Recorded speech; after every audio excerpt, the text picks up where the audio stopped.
Good afternoon or morning or evening, depending on where you're signing in from.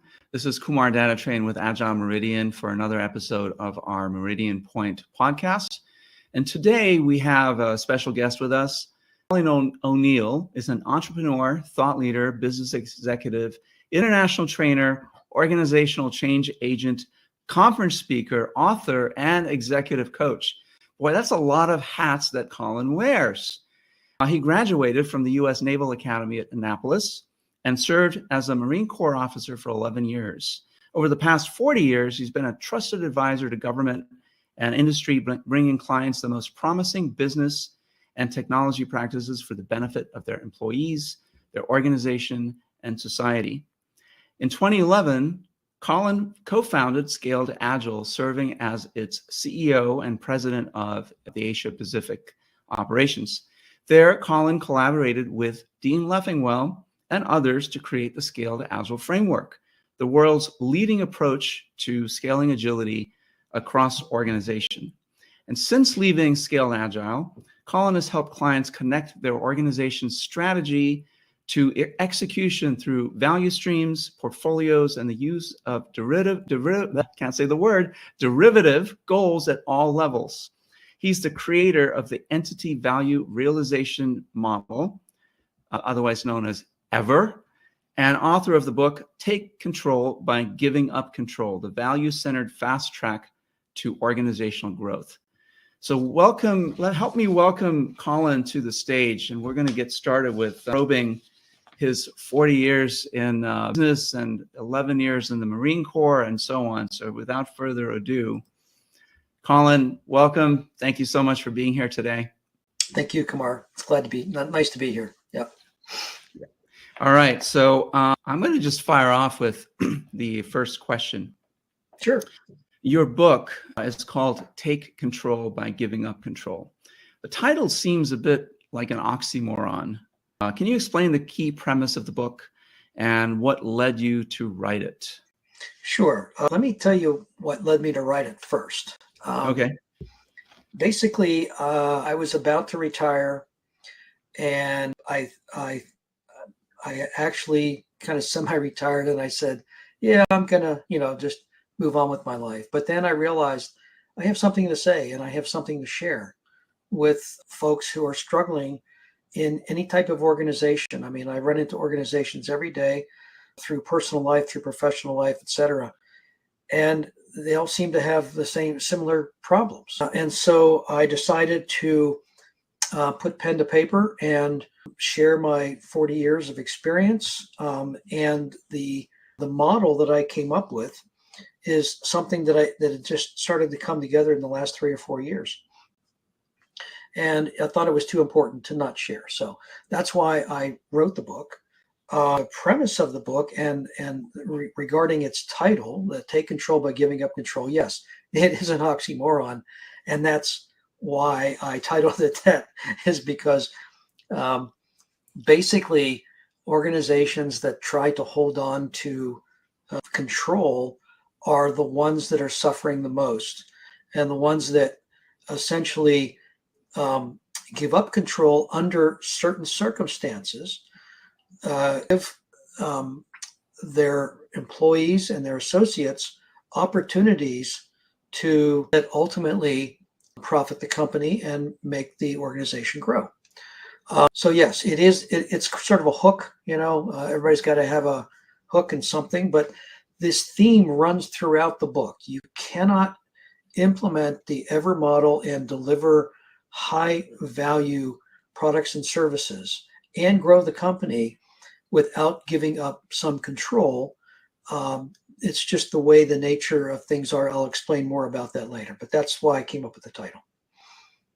Yeah, it's a really catchy title, and I guess it's true for so many different walks of life, right? So take control by giving up control. We hear about this in leadership models, right? Servant leadership models, where as a leader, you need to serve the people that you're leading. In a way, you're giving up control, but it's going to help you and the organization and the people that you're leading in the long run. So I even though it may be an oxymoron. I really like the title of the book, and it's something that I often am reminded of, and I try to remind others as well around me, that in order to advance your goals, whatever they may be, it's important to understand the boundaries in which you're operating and give up some control in the process. Right. All right. The book, and you talk about this, of course, the EVER framework. So what are the key components of the model, and how does it help organizations rethink the way they realize value?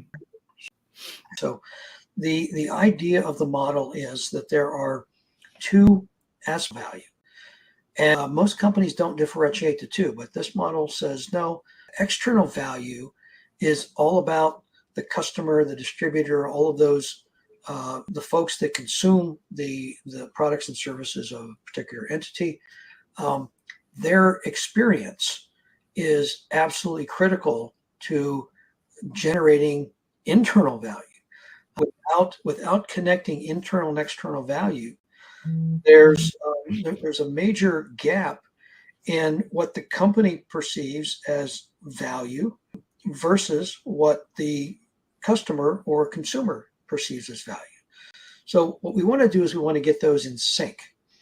And to do that requires not just your basic market research or knowing who your customers are. It's actually learning more about your customers, digging deep into what really motivates them. Sometimes it's a sense of security. Sometimes it's the journey that you take them on. Sometimes it's the experience that they have, and sometimes it's more subtle things like their personal belief system. So these are typical factors that are not normally considered, and we want to consider them as part of this external value to make sure that what we're developing and delivering is exactly what our consumers want, and that builds the internal value, which ultimately results in impact and growth. I really like the model. Just a quick comment. This is similar it's much better laid out and thought out. They're similar to one of the models that we created, kind of an expansion on the OKR framework, where OKRs, what those are, objectives with key results. And one of the things that we try to differentiate is, as you have, is there's an external component to it: the consumer, the customer, the person that's taking advantage of whatever product or service that you're offering, as you've pictured here. And then there's the internal value, and the internal value could be monetary, it could be goodwill, it could be whatever it might be. And I don't know if you agree with this, like the Costco chicken, right? It doesn't make the Costco any money by itself, right? In fact, it's a loss leader for the company, because they still sell it for $5. But from a consumer standpoint, it's a delighter. They know they can go to Costco, get all their shopping done, and come home with dinner that only costs $5 and feed the whole family. What is is that sort of encapsulated here in this picture, in this model? It is. That's a very interesting perspective, bringing the Costco chicken into it. But yeah, that's exactly right. I mean, companies that understand what their consumers really, really desire deep down inside, that they can't often communicate, but are there nonetheless. We have to form what we call a few technical people, customer, and some sort of human design psychology kind of person who can then help tease out those interesting tidbits, like you said, that actually one little thing can make a huge difference for an organization. Yeah, I love the idea of a fusion team, and I think if you can elaborate on that. To me, when I hear the term fusion team, it's evocative of a cross-functional team across different business entities, both on the leadership side and the product side, and maybe the delivery side. Is that what you're talking about here? Yes. It's a self-organizing, self-managing, cross-functional team. That is correct. Yeah, awesome. Anything else you'd like to talk about the picture as it's been displayed here? So while the picture's up, let's just cover the main points. So internal value deals with essentially communicating strategy down to the people that are actually building and delivering the products and services. And many companies struggle with expressing the strategy in ways that can be understood and implemented at the lower levels. This is a classic syndrome that I've seen probably 100 times in the last 40 years. So what we're trying to do is we're trying to connect the strategy to the execution. And to do that, we need a language that the people at the lower level can understand. And we have to make sure that whatever strategy is communicated is clear and unambiguous. That's another key component of this model. We communicate our strategy from the top down, and we use these things called central cycles. There's think, plan, deliver, and measure, and they're stacked vertically. The think area is where the strategy emerges, and it doesn't actually come first. We start with goals first, then strategy. So goals, strategy, and outcomes, the GSO model, is the common language that is essentially propagated from the top to the bottom, and in each layer, the GSOs above that layer are interpreted by the people that have the special skills, whether it's the business unit level, whether it's the value stream level, or the team of teams level. They interpret the GSOs from the layer above, and they write their own GSOs that they believe will help support the accomplishment of the higher level GSO. So it's not forced, mandated down, but these GSOs, let's say at the executive level, they become the beacon, the guiding light for those in the business units that are tasked with helping achieve those corporate goals. So it just cascades down from there. Yeah, it makes sense. Yeah. The mechanism by which that happens is what we call the GSO steel thread. It is basically that you can trace GSOs up and down the stack because they're linked to one another. So let's say that a business unit looks at the executive goal, strategy, and outcome in a specific area that they're related to, and they say, okay, what can we do? What can our business unit do to promote or help fulfill this particular goal at the executive level, at the corporate level? And then they essentially build their own GSOs, and this is how it happens. Now, the key to GSO is, and it's different from an OKR, even though it looks similar to an OKR. The GSO, first of all, starts with a goal, and it says it tries to create the goal in enough with enough clarity that the people that are actually going to implement the goal now have some understanding of what that is. The goal has certain outcomes. They're things that we identify to know that we've actually achieved the goal. And those are the KRs in OKRs. What's different is there's a hypothesis statement that fits between the goal and the outcomes, and that's called the strategy, right? And the strategy is how we're going to accomplish that goal to achieve those outcomes, or I should say how we think we're going to accomplish that goal. Because let's face it, there are so many assumptions when we plan, let's say annually or quarterly, that there's really no way we can choose the exact right strategy to implement a specific goal to achieve certain outcomes. We need to experiment. We need to form it as a hypothesis and say, we believe that if we do these things, we will achieve our results. Yeah. Well, in the time frame that's specifically allotted, this is, let's say, annual, within that time frame, we look at leading indicators to see if our strategy is actually moving the needle forward. And if it's not, then we go back and we revisit the strategy. So that's what's really different is this. It's this hypothesis, experiment, outcome kind of feedback thing loop that then informs the layers above to continually review the strategy at whatever level you're at and make sure that it is actually doing what it's supposed to do. Yeah, it makes total and perfect sense. And with OKRs, if they're done well, I think it follows a similar pattern where the objectives, if you will, are loosely coupled with the objectives at a different level in the organization, a lower level in the organization, and these cascading levels provide a structure and a mechanism. Where I see it go off the rails is often there isn't enough collaboration between the levels, if you will, in an organization that makes the OKRs less useful than they could be. And OKRs aren't the only framework that does this type of thing. The 4DX method, the four dimensions of execution, is similar. OKRs do something like this. Our model, our Kobe method, is similar in scope, and it's all down to execution, right?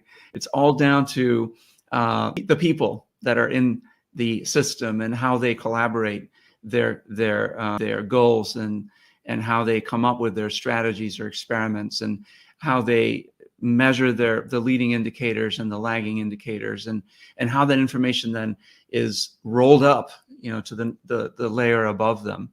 What is different about this system that makes it more effective?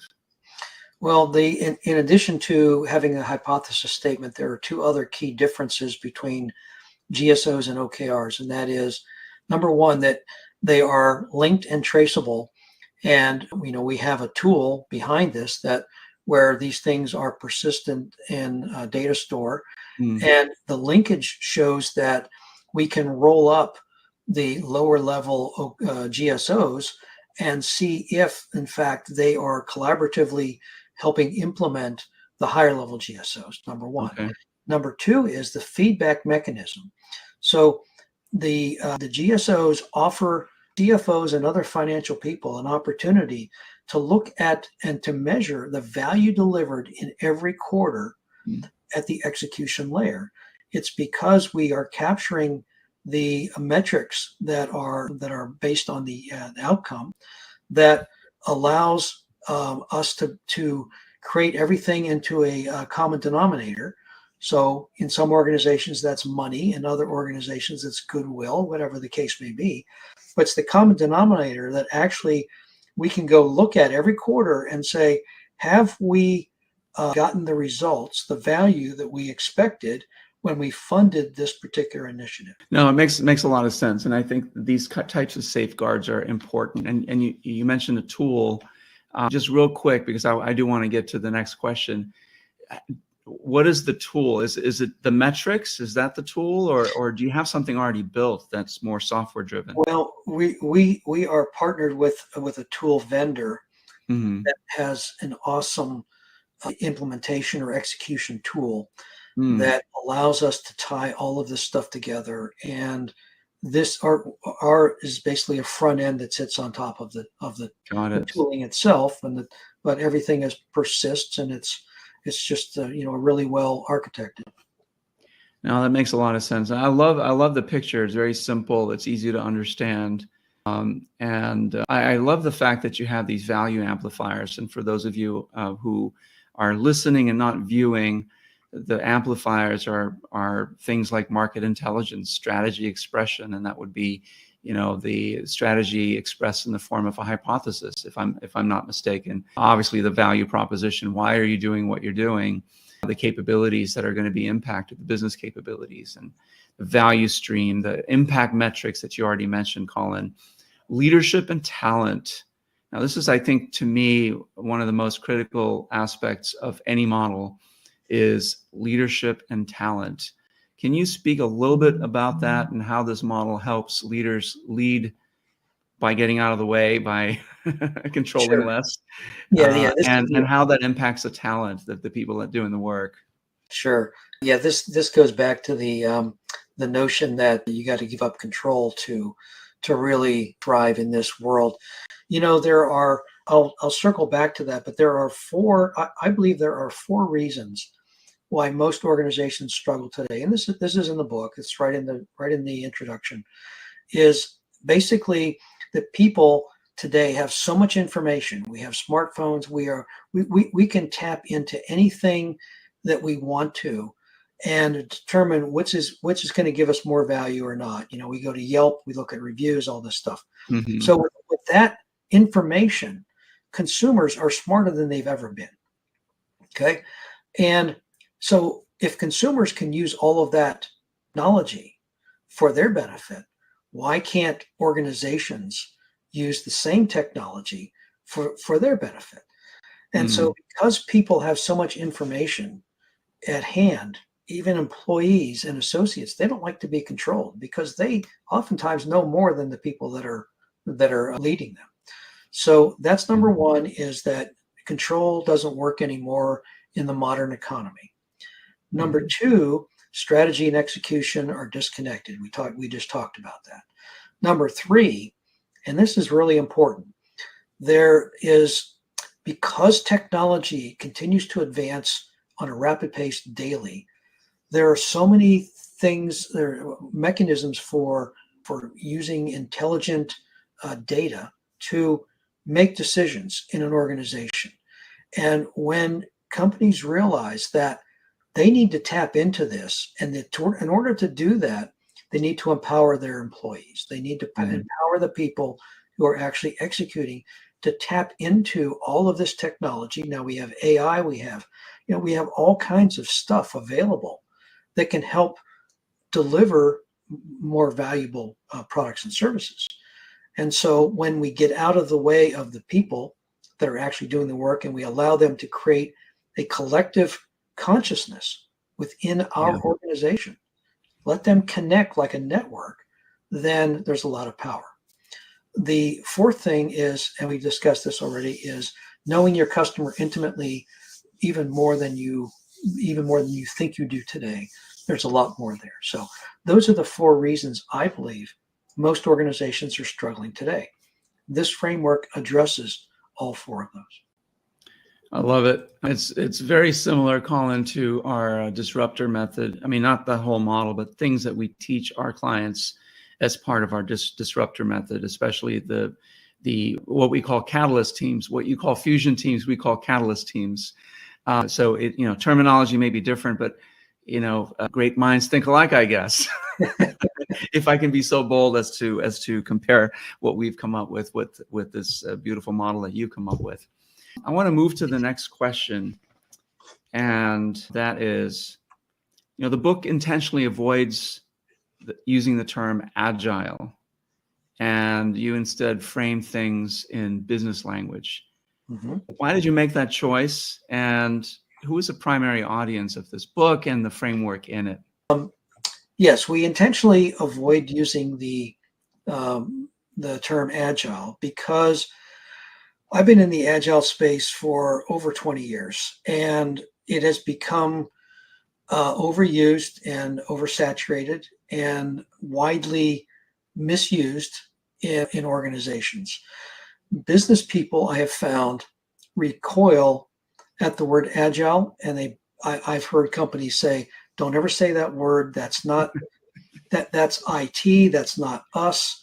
We don't want anything to do with agile. We've tried this agile stuff and it hasn't worked."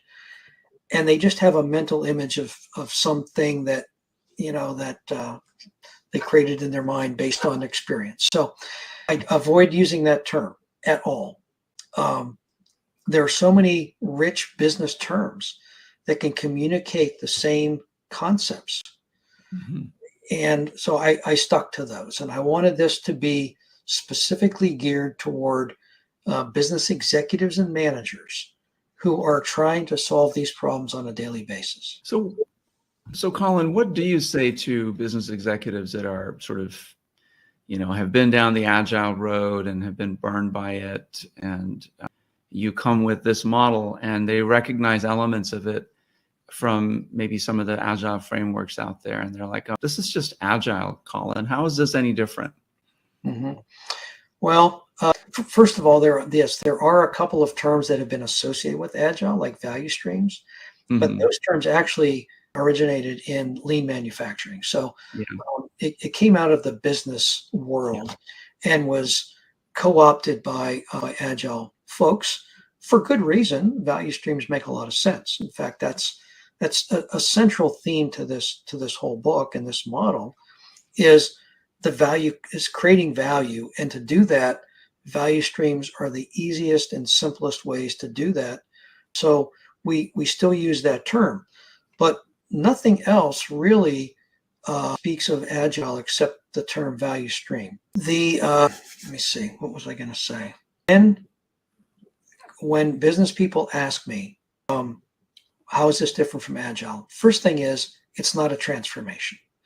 You know, we have couched Agile as transformations. We're somehow transforming an organization. This is not something that we come in and lay on a company. It's basically something that they can do themselves when they look at specific aspects of their organization. What are their main problem areas? If the problem areas are in business capabilities, then we focus on that. If the problems are in expressing their strategy, we focus on that. If the problems are in impact metrics, we focus on that. So it's not something that we say you have to adopt this whole thing and there are no new roles involved. There's no special roles. It's just using what you have and adopting some of these value amplifiers as levers to pull in order to gain more traction in creating more value.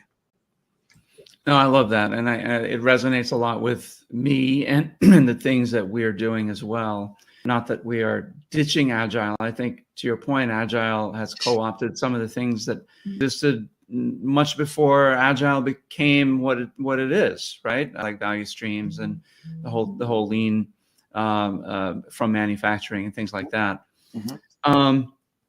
And keeping the things that make sense, like with our disruptor method, we don't speak Agile at all. And when we talk to leaders at companies, but we do use a lot of the techniques and practices and patterns that are useful in Agile contexts. So we haven't ditched anything. We're just sort of reusing it where it makes sense.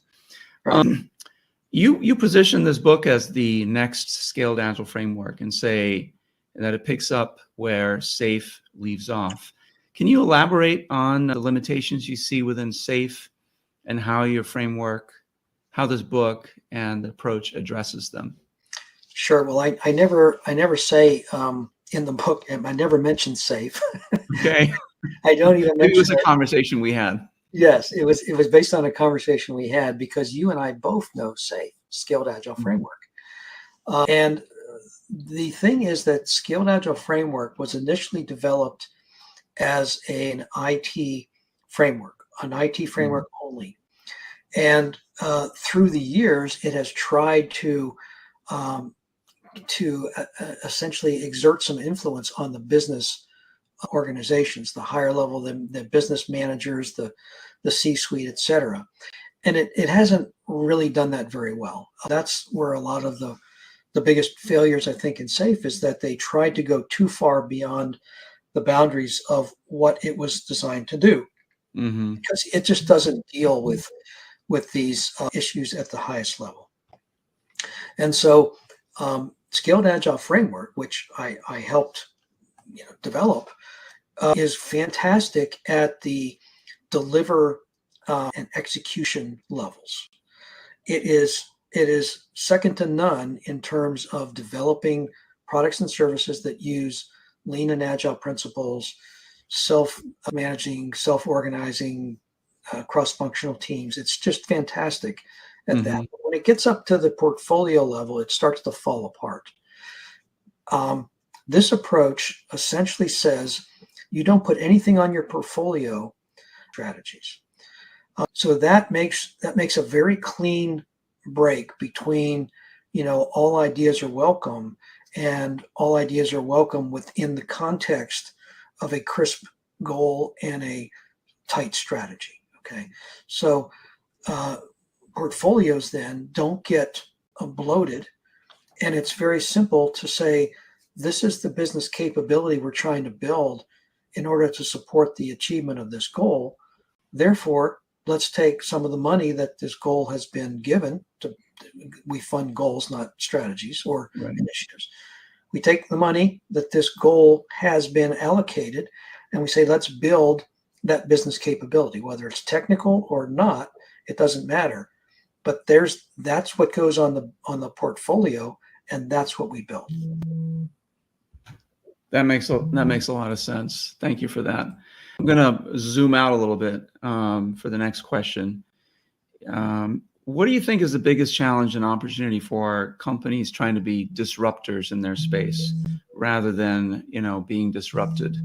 And we talked about this in an earlier conversation, and I'd love to hear your thoughts on this show. Sure. Well, disruptors, in order to be a disruptor, you need to be forward thinking. You need to think outside the box. And the creativity and the innovation necessary to be a disruptor does not come from management. It does not come from the executives. It does not come from the middle management. It comes from the people on the ground. Right. There is empirical evidence that the people that are closest to the customer and the product are the ones that come up with the most brilliant ideas and actually create the disruption. And this has been proven over and over and over again. And with this additional technology, with artificial intelligence and so many other tools that we have available to us, there's no reason why it fails. Then we learn something. And if it works, then that's great. We pursue that. But there's so many opportunities at that lower level to actually create disruptions that's where the disruptors have to live, is at that lower level, letting those people find their way. And then those ideas, the disruptive ideas, come up to the top. And that's where the organization seizes upon them and becomes the disruptor.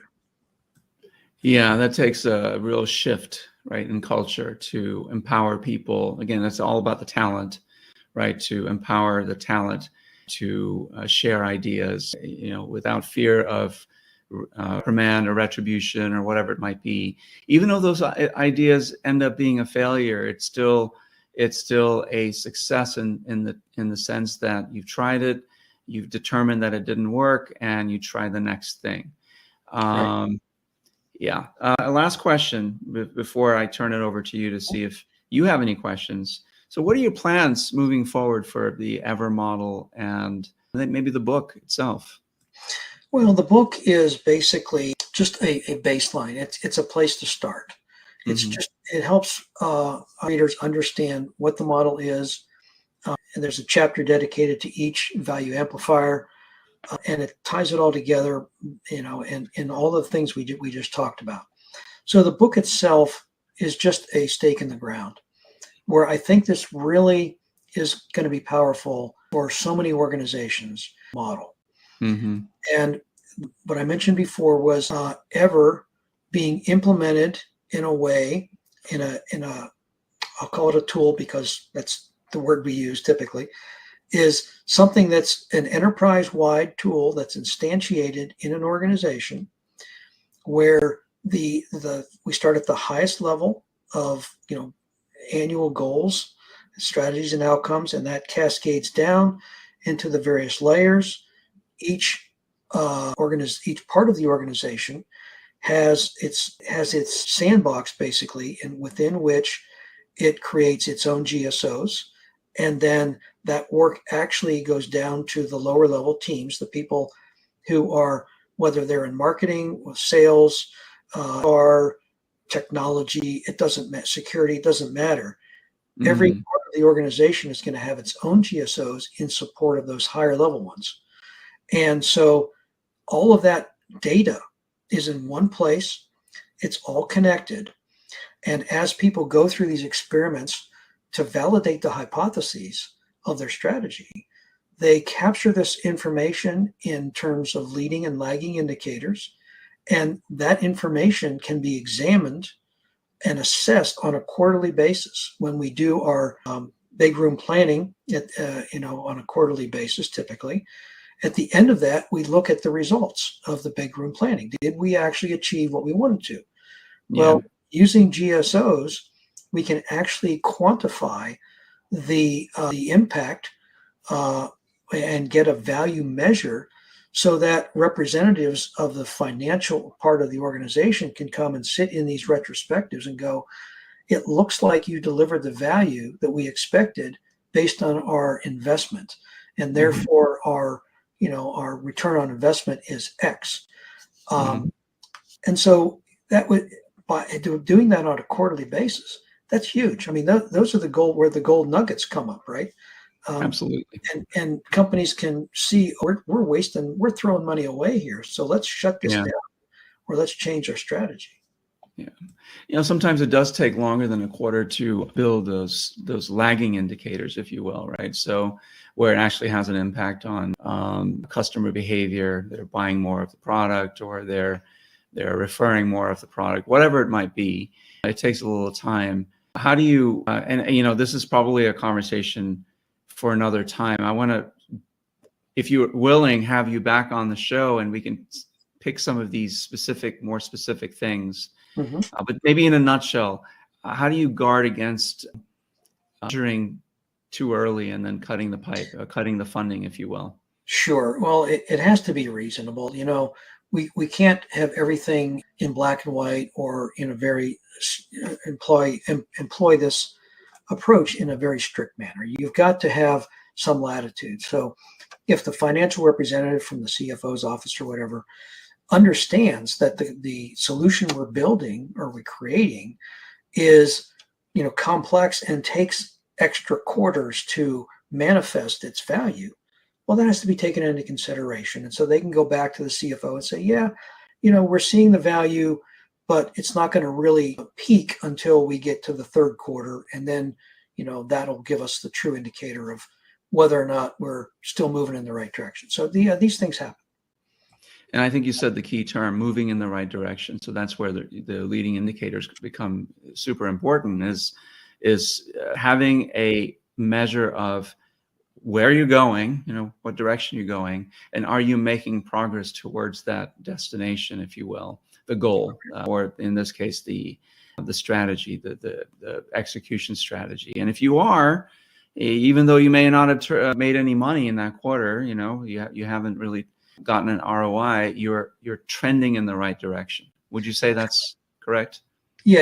As long as it's moving the needle in the right direction, persist. If it's not, if you see problem signs or red flags, then we look at it closer and we really examine, is our strategy the best strategy, or are outcomes even the right outcomes?